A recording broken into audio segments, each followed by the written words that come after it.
Venice, city on the water. A place of beauty and romance that attracts millions of visitors every year. Just a few steps from the well-trodden tourist routes, there's a very different Venice, one populated by fascinating creatures.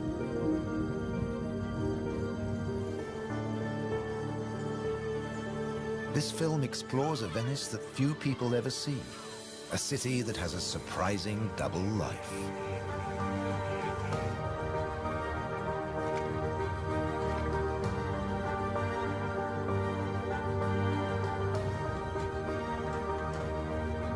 There are secret places and wild creatures in this watery world that most outsiders never discover. In the skies above, on the beaches, and in the canals are the true Venetians that live in every hidden corner of the city and the lagoon. Wild Venice is their home.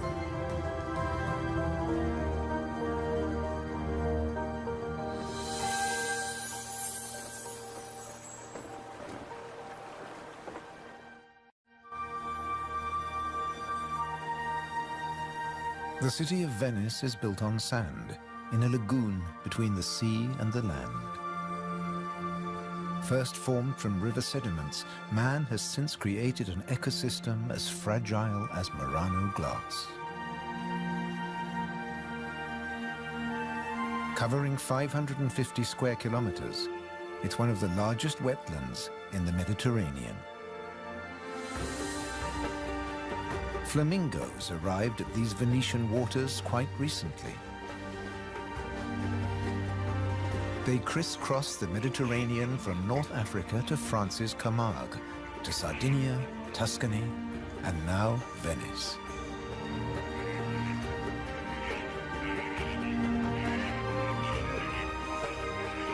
They feed on vegetable matter and small creatures they find in the mud of the lagoon. In the shadow of Venice, the lagoon is the northernmost flamingo habitat in Europe.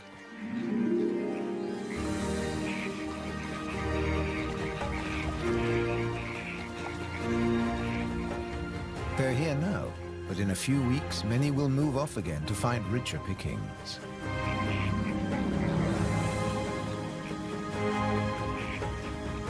Their takeoff may look clumsy, but once in the air, their flight is balletic and elegant.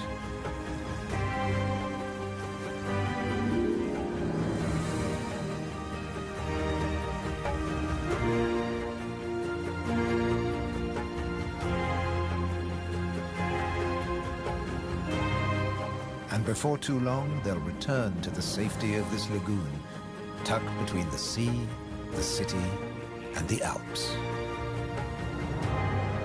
The distant peaks helped form the lagoon. The mountain streams washed their rocky sediment towards the sea to make this habitat.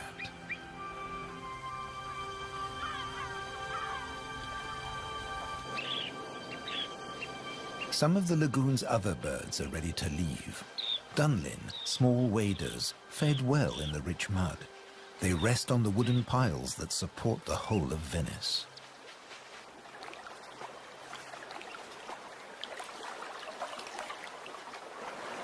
It's spring, time to head off to their northern breeding grounds.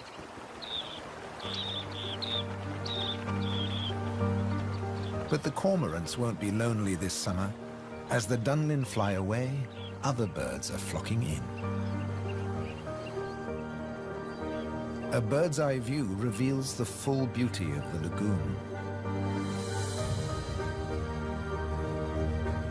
A labyrinth of uninhabited islands, intertwined canals, and swampy sandbanks.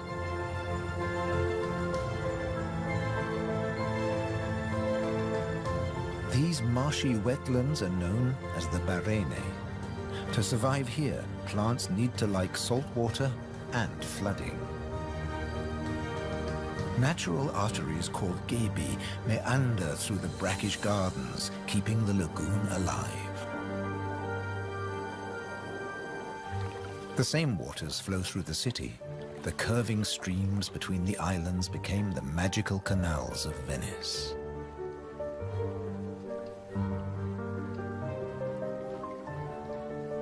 This is the city of bridges.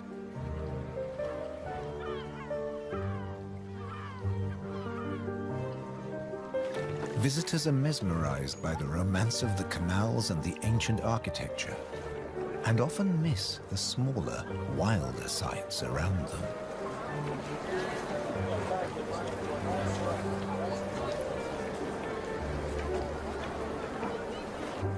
These mussels are true Venetian natives.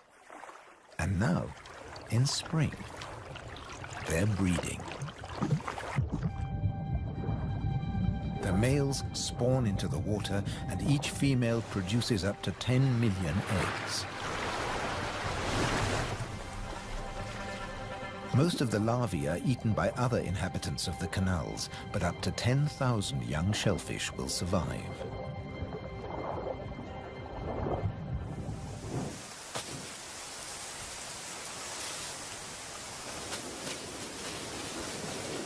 Just beyond the city, colonies of birds are breeding too. But a hazard of urban nesting is constant disturbance.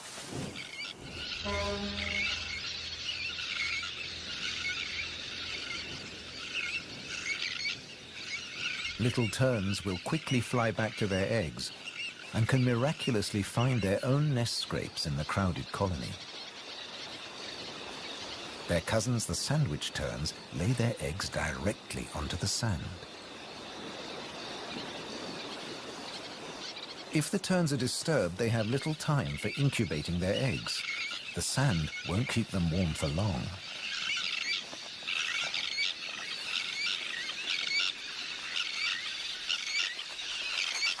And left out in the open, they could be an easy target for predators.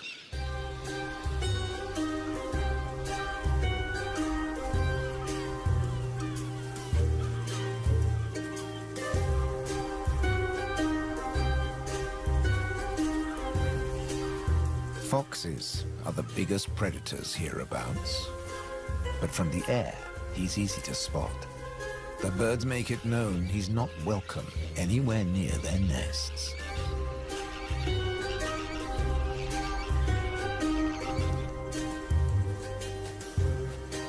Foxes would rather not get their feet wet.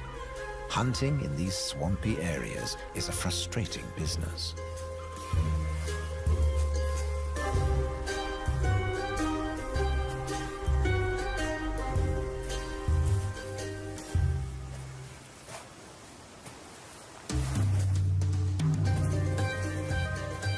The grand leap disturbed another nesting bird.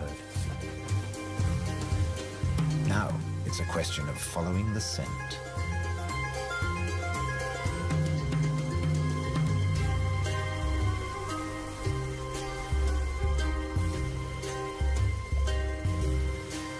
A welcome snack.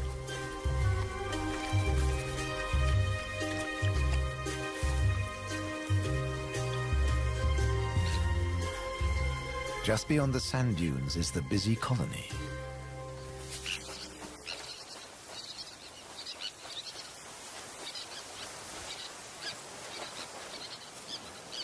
In this mixed neighborhood, a pied avocet is brooding next to the sandwich terns.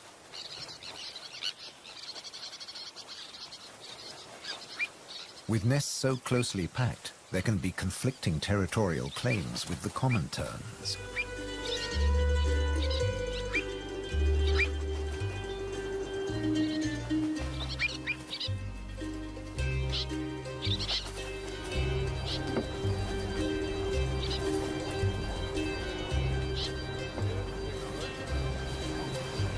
But the avocet stands his ground.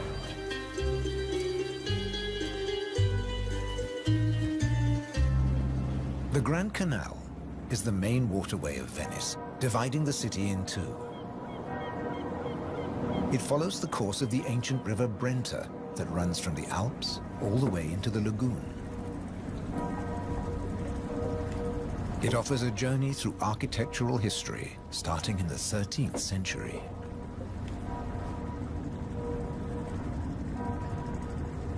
The banks of the Grand Canal have other surprises to offer, like Palazzo Malipiero's Rose Garden.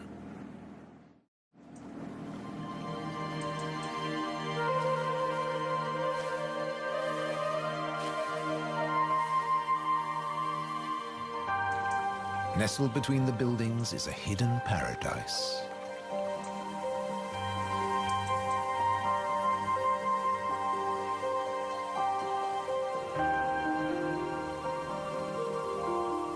Now owned by a modern-day countess, it has been restored to its full glory, and no detail has been left to chance.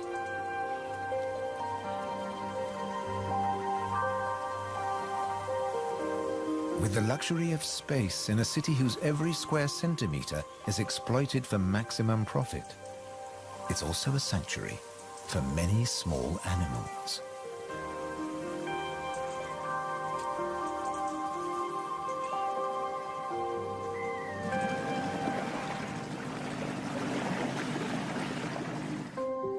Every day, more than 50,000 tourists visit Venice.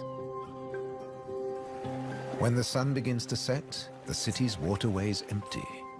Venice belongs to the wild Venetians.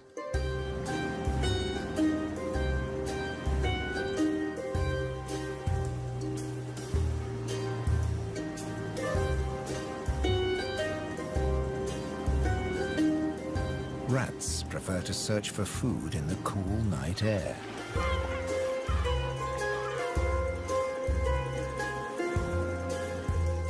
But they're not alone.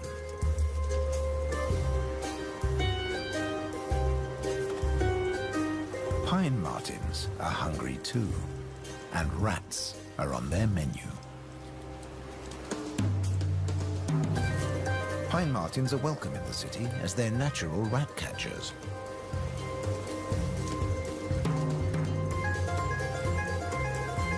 Agile with a keen sense of smell, they can find and follow any rat.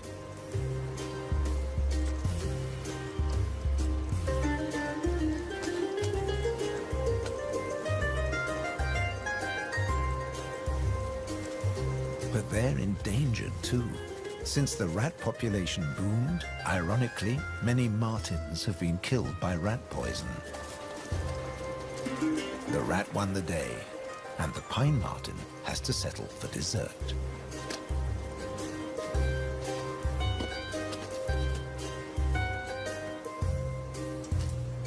Not such a sacrifice, as pine martins are omnivores. Both meat and veg are on their menu. And sometimes the vegetarian meal is an easier option.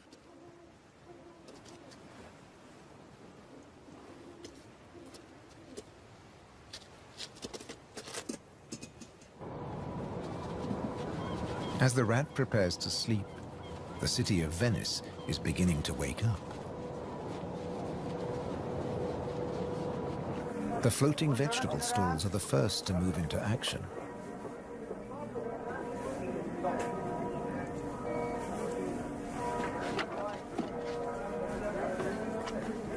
Soon these silent waterways will become busy highways again. In the 18th century, over 8,000 gondolas navigated the Venice canals. Now there are only about 400 left. Life in Venice may be moving with the times. But one thing never changes. It dictates the daily rhythms of the city and the lagoon.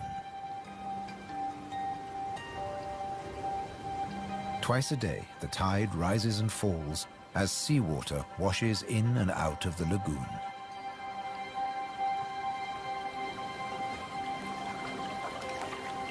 The water level changes by up to 60 centimeters. Smooth lakes disappear into swampy wetlands, only to return hours later.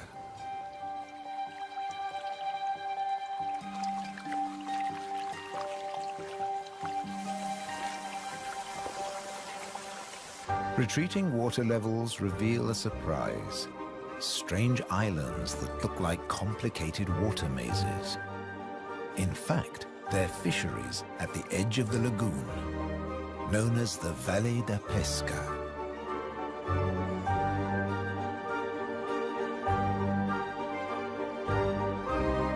They've been worked by the same families for generations, using a simple but ingenious method.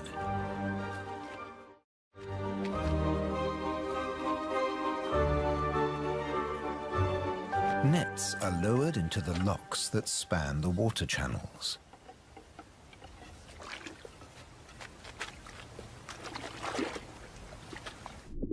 In the springtime, the locks bar the way to the young fish that stream into the lagoon to feed. The fishermen raise the nets and catch the small swarming fish in their thousands.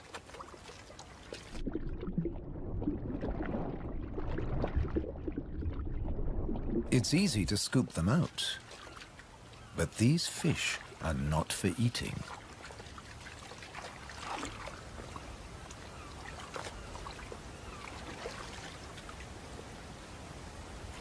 The fishermen place them on the other side of the bars and so trap them in the channels. Here, the spring fish are held under perfect conditions until they grow big enough to harvest.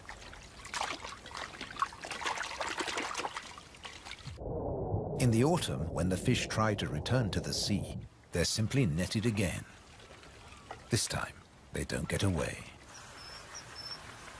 Kingfishers have a more dramatic technique.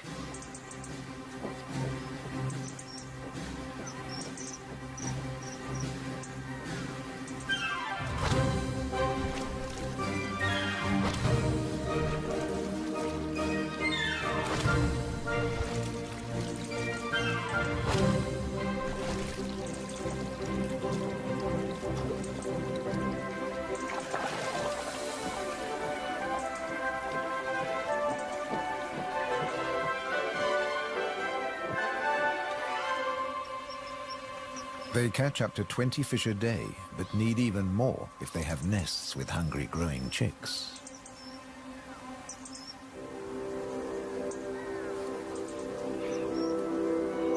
It takes enormous skill, but also violence. A sharp blow to the head stuns the fish. And when it stops wiggling, the kingfisher can turn it round without fear of it escaping. The scales and fins of the fish need to be in line.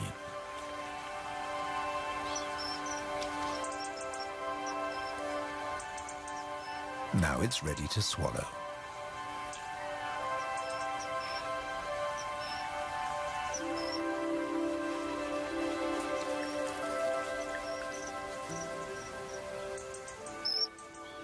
These shallow, brackish waters at the edge of the lagoon are perfect hunting grounds for a kingfisher.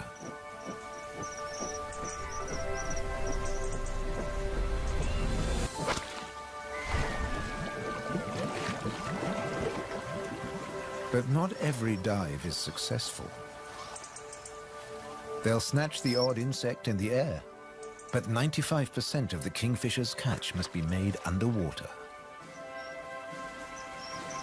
The cormorant has an easier life, as does the little egret.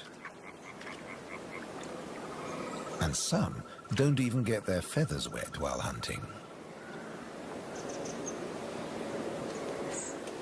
There are plenty of fish in the lagoon, but they're not only found in the wetlands.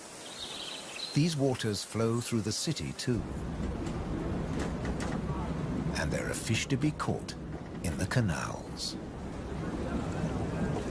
Beneath the bustling jetties of the famous vaporettos or water taxis, wildlife flourishes. Even here, the little egret can fish where the water is deeper and turbulent. It's not easy to keep an eye on a moving target from a moving base.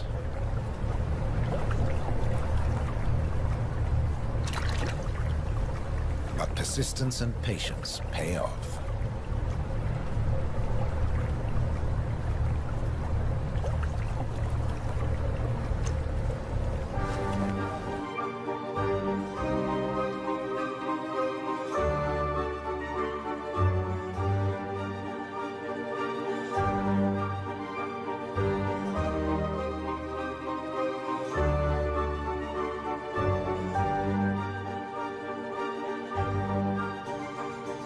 3 narrow inlets connect the lagoon to the sea. They're known as bocche, the Italian word for mouth. In spring, the fish travel into the lagoon because it's shallow, warm, and full of food. And in the autumn, they travel back out to the Adriatic Sea. The lagoon's fishermen understand the rhythms of the sea. But there was one phenomenon that remained a mystery for many years. When they cast their nets into the rich fishing grounds, they were torn to shreds. The fishermen believed that water spirits were grabbing their nets and named the area the Tenue, or Hold Fast. The Hold Fast was in fact a jagged reef, an unexpected and magical aquatic paradise. These unique natural rock formations are similar to coral reefs.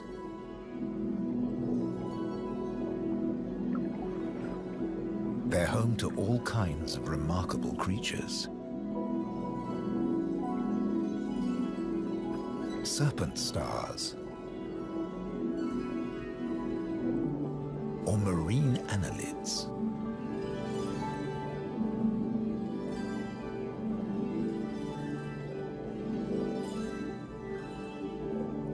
This precious area is now protected. Fishing is forbidden, diving strictly regulated.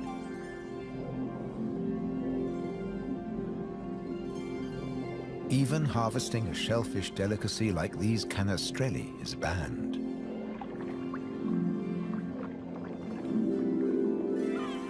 The city of Venice is lucky to have rich fishing grounds on its doorstep. The catch is seasonal, and in spring the fish are small.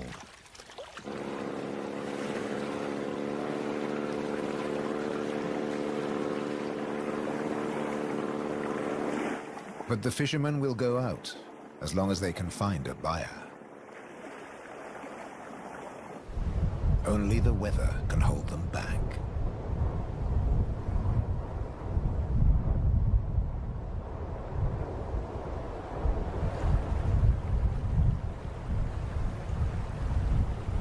City and wetlands are both at the mercy of the elements. A storm is heading towards the lagoon. When rain-bearing clouds build up against the southern face of the Alps, and when warm southerly winds whip up the sea, water is driven into the lagoon, flooding the city and engulfing the swampland. This extreme high tide is known as aqua alta and can be disastrous for ground-nesting birds. Thankfully, it's rare in the springtime. It strikes more often in the autumn. Storms can vanish as fast as they arrive, and the limpid sunlight that Venice is so famous for bathes the city again. In early summer, Venice teems with tourists.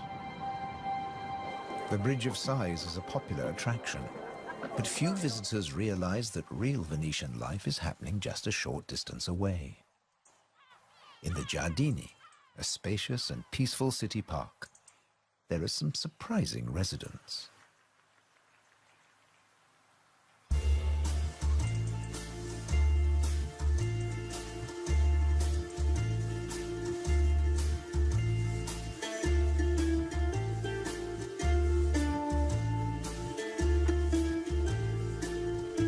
This prehistoric-looking creature is an amorous green toad looking for a mate.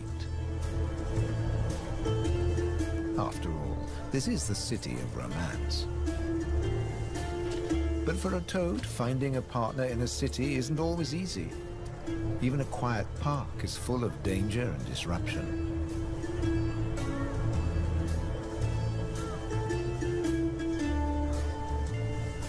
On the plus side, few of the park's visitors notice the presence of the toad, as it blends in so well with its surroundings.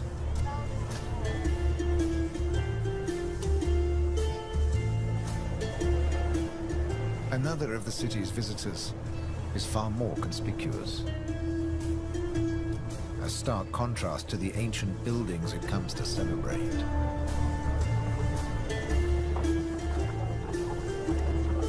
and a danger to the fragile city. The toad at last finds a more secluded waterside spot. Soft light, gentle fountains, the perfect place to mate. Venice is full of secret places hidden away from the main tourist routes. A traditional gondola repair shop nestles between the city's Zattere and Dorsoduro districts.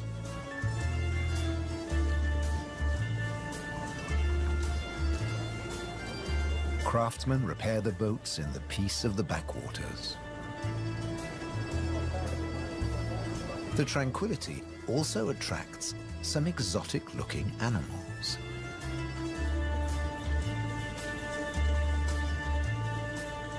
Geckos are not native to Venice, but they've settled in well here. During the day, they'll sun themselves on warm stone.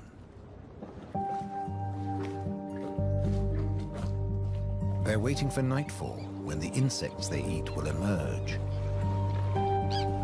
And in the golden light, birds that hunt geckos settle in for the night. Terns fly back to the safety of the colony, and others enjoy a final bath. Evening always brings a measure of peace to the city. The Grand Canal is now very quiet, a perfect time for the gecko.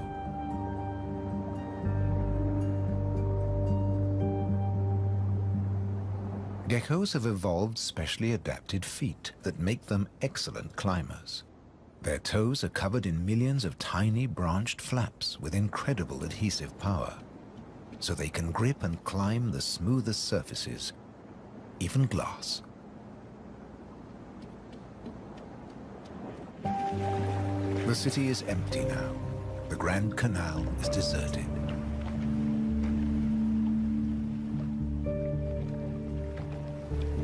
The evening's activity has passed to Venice's bars and restaurants.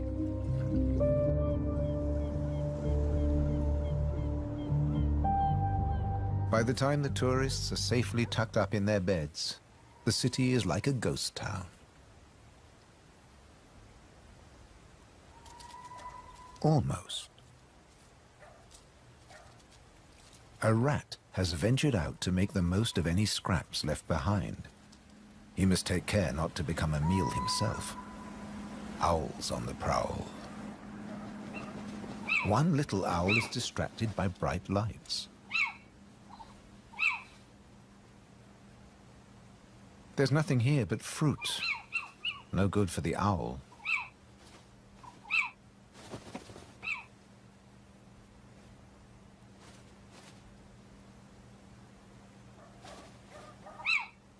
This house call hasn't paid off. Time to make a swift exit. The lucky rat will make it home tonight.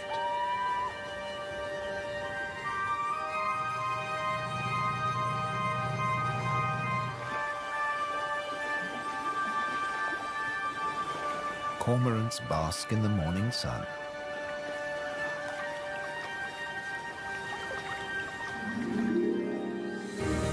The terns start fishing early.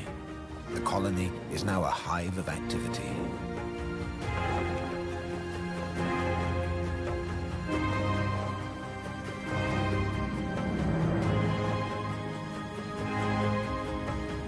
The first chicks have hatched. Exhausted from the effort of breaking out of the egg.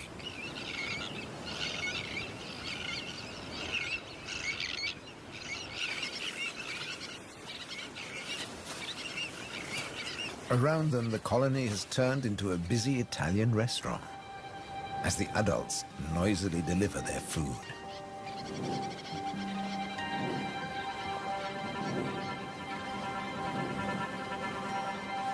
The chicks blend in well with the sand. Their cries for food are a new and insistent sound on the beach.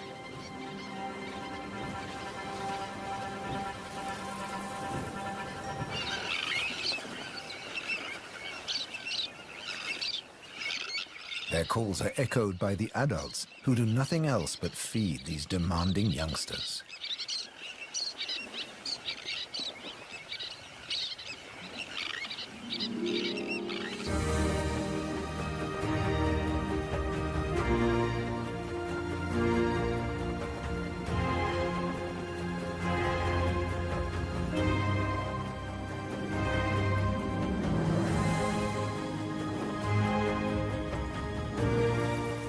It's hot and humid, and the lagoon is at its most beautiful.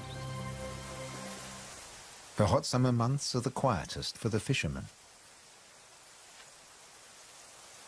They take advantage of this time to mend their nets. They work and even sleep here, with spectacular views of the surrounding wildlife.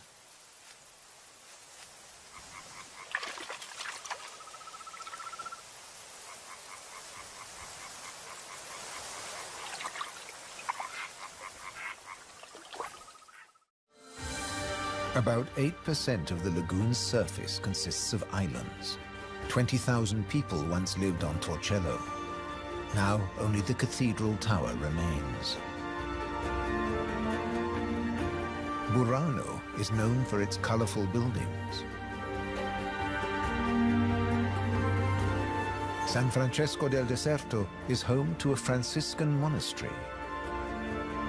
The island of Madonna del Monte is being swallowed by the lagoon, but the ruins of its monastery still stand proud.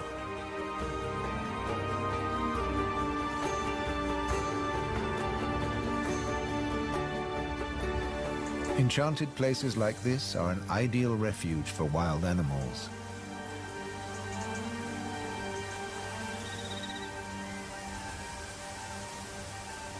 And the island's ancient monastery has some new inhabitants. The ruins are the perfect place for kestrels to nest.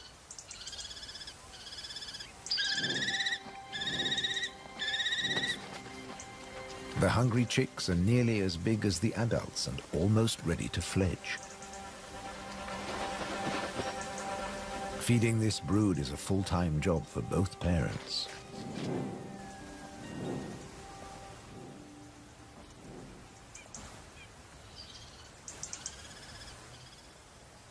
Finally, curiosity gets the better of the young birds and they start to emerge from their hiding place.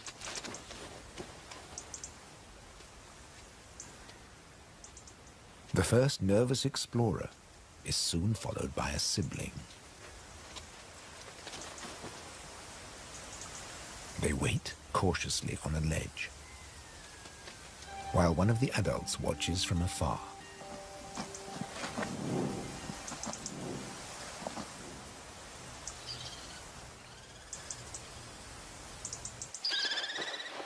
Their mother returns with food, and the young kestrels jostle to get to the front of the queue.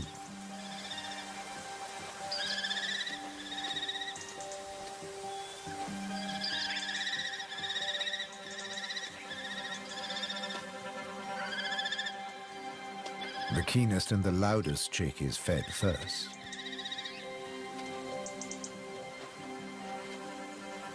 Soon the food parcels will stop. It's almost time for the young to leave the nest and fend for themselves.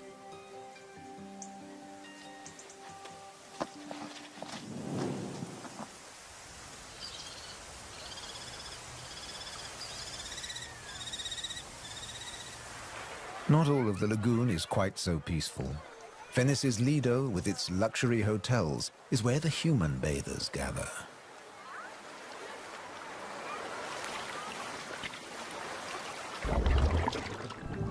But even here, you can find wild beauty and tranquility.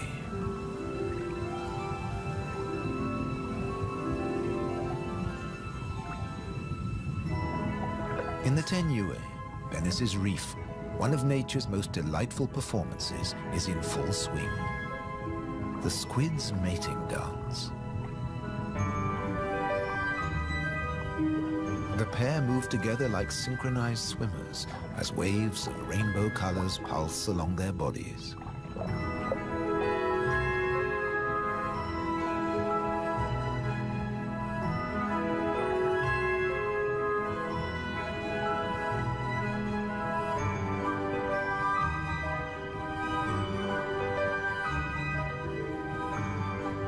It's like an underwater version of the Venice Carnival.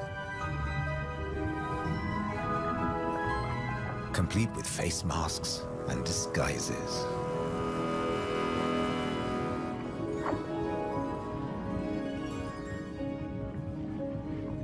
Decorator crabs change their shape by attaching sponges and algae to their bodies.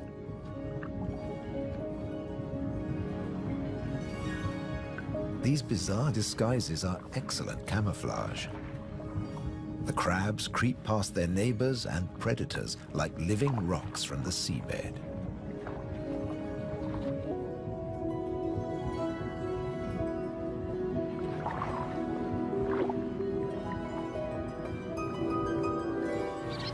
The tern colony just beyond the city is flourishing. The chicks have fed well and are strong and healthy.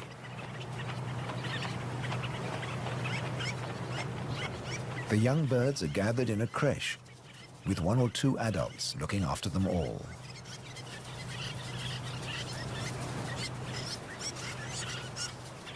Today's lesson is elementary flight.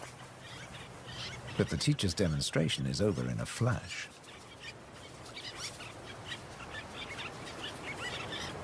The young birds flap their wings to exercise their growing flight muscles, but they're not ready to take to the air yet.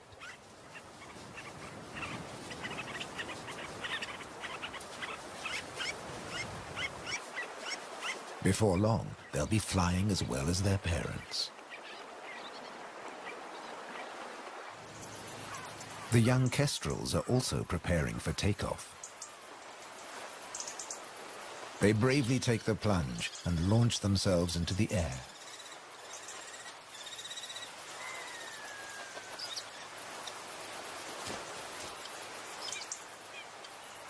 Dropping from a height makes their first flights easier.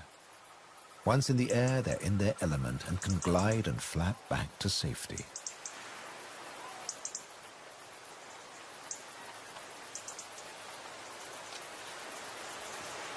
These first flights mark the end of their parental care. Now they have to find their own territory.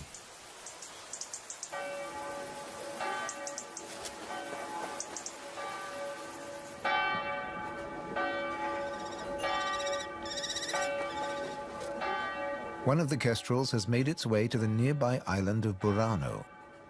It's unlike the remote nest site, but it still has everything the kestrel needs. Just like the ruins, the brightly colored walls offer protection. These birds are welcome visitors, and the people here seem happy to have a kestrel watching over them.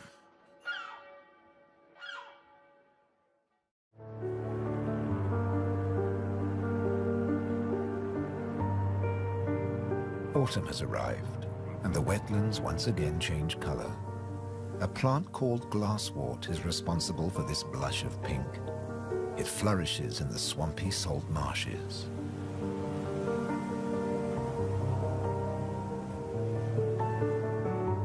The first autumn mists mark the end of summer. The bright, humid days give way to cooler, grayer hues. The sea and the sky seem to merge into each other. Now in September, the sea is generally calm. But from the autumn equinox, there are high tides. And sometimes, Venice floods. For now, the water is still and shimmers like liquid mercury. When the temperature drops, the beaches are finally too cold for tourists. Animals better equipped to bear the chill reclaim them. A hungry fox sniffs along the shore looking for food.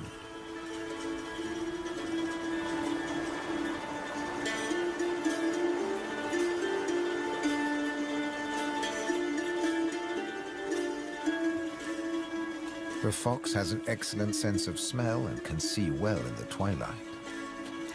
It has picked up a strange scent. Something smells good to eat. But quite where this food is hidden is a mystery.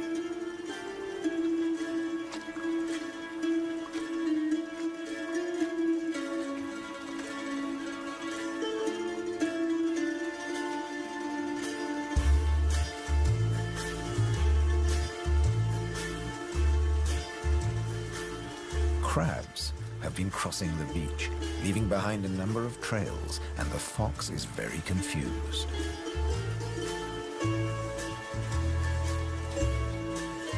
Finally, it follows its nose and comes face to face with a crab.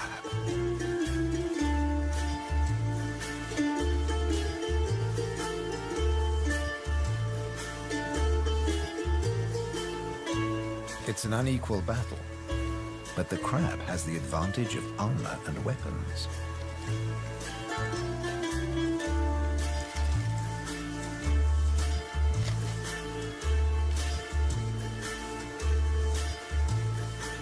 This meal is more trouble than it's worth.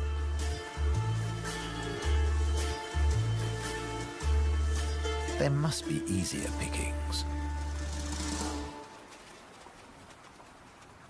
The crab, dazed but victorious, moves off to a more secluded place.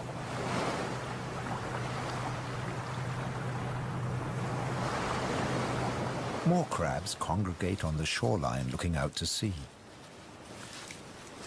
But just across the water, the residents of Venice are having a less comfortable time. The waters of the lagoon are creeping into the city.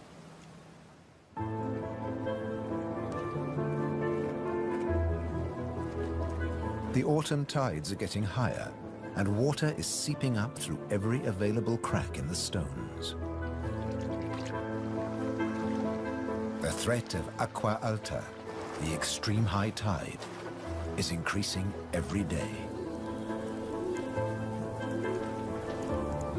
A combination of rising tides and the Scirocco winds cause this extreme event, and the rain just adds to it. Much of the city is only just above sea level, so there's very little to stop the floodwaters. This may look like a swimming pool, but it is in fact St. Mark's Square. Fortunately, this only lasts a few hours. Soft winter fog wraps the landscape like a blanket and brings the year to a close for Venice and its beautiful lagoon. The visitors have marveled at its sights, but many have missed the most fascinating wonders of all, the wild side of Venice. The city is empty now, but visiting season for the lagoon never ends. As one creature leaves, another takes its place.